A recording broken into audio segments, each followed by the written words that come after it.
this is your boy Miguel for the Mobile Mechanic 757. Now I get down and get straight to the point, working on a 2005 Mitsubishi Lancer. This engine has no ignition timing advancement. Hit the gas, it barely goes absolutely anywhere. Customers put a whole bunch of money in this vehicle, and it's very hard to see, but it is smoking directly and burning a lot of oil in this vehicle. Vehicles are supposed to burn oil to a certain degree and smoke out of there a little bit, but this is smoking a lot.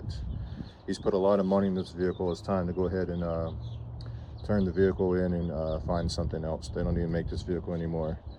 And he's put exhaust, fuel filters, all this whole bunch of stuff, but on the machine itself there is no ignition advance and barely has any oil on the stick, and keeps putting oil in there. If you like this video, please like, subscribe, and share. Thank you.